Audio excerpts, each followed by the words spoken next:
Kinachoendelea saizi nyumbani kwa mama Dangote baada ya bibiye Zuchu kuweza kujifungua ni balaa na ni hatari kubwa, kwani kinachoendelea sasa hivi kimewafanya watu wengi waweze kufunguka vitu vingi wakisema kwamba kiukweli hapa kuna kitu kikubwa sana cha kuweza kujifunza. Tazama mambo ambavyo yanavyozidi kupamba moto, na kama ilivyo bwana mkubwa Diamond Platnumz ameweza kuandaa surprise kwa ajili ya mke wake baada ya kuweza kutoka hospitali, na pia tumeweza kuona namna ambavyo familia ya mama Dangote imeweza kumpokea bibiye Zuchu kwa upendo wa hali ya juu na kuweza kuonesha tabasamu na furaha tena kwa mara nyingine, japokuwa kuna wengi ambao waliweza kufunguka vingi wakisema kwamba mama mzazi wa Diamond Platnumz hampendi sana bibiye Zuchu. Lakini na kama hivyo, kadri siku zinavyozidi kwenda ndivyo mambo ambavyo yanavyozidi kuharibika na kuwa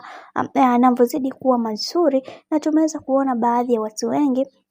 waliweza kufunguka vingi juu ya haya ambayo yanayoendelea sasa, na wengi wao waliweza kusema kwamba kiukweli kuna mambo mengi yamekuwa yakitokea katika mitandao ya kijamii juu ya hii familia ya bwana mkubwa Diamond Platnumz, lakini leo hii nimeamua kuweza kujifunza vingi ambavyo vimekuwa vikitokea katika maisha haya, hivyo sina budi kuweza kuchukulia kitu kwa usiliazi mkubwa, kwa sababu kuna vitu vingi ambavyo vimekuwa vikitokea na wengi wao wanatamani kuweza kuelewa vingi zaidi juu ya hiki ambacho kinachoendelea, kwa sababu kila mtu anaamini kwenye kile ambacho anachokiamini. Lakini pia wacha tuone mwisho wa haya yote itakuwaje, kwa sababu kuna mengi ambayo yatakayokuja zaidi ya hiki ambacho tunachokijua. Tumeweza kuona namna ambavyo bwana mkubwa Diamond Platnumz alivyoweza kupambana juu ya kupambania mke wake awe katika misingi na mikakati iliyo bora, na pia tumeweza kuona namna ambavyo alivyoweza kufanya mambo yake kwa uharaka zaidi ili kuweza kumsimamia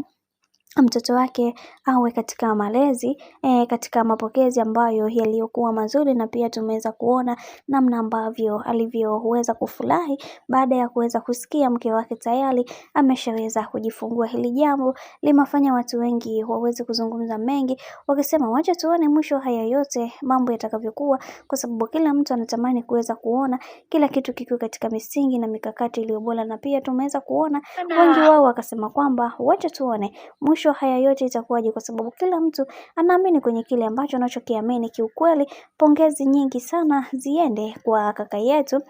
Diamond Platnumz kuweza kufanya watu wengine waweze kuenjoy na kufurahi pia, kwa sababu kila mtu anaamini kwenye kile ambacho anachokiamini, na wengi wao wakasema kwamba tunachokiona sasa hivi ni kuweza kutambua nafasi zetu sisi kama sisi, kwa sababu kila mtu anaamini kwenye kile ambacho kinachoendelea sasa, na pia wengi wao wakasema wacha tuone mwisho haya yote itakuwaje, maana kila mtu anatamani kuweza kujua juu ya kile ambacho kitakachoendelea nyumbani kwa bwana mkubwa Diamond Platnumz.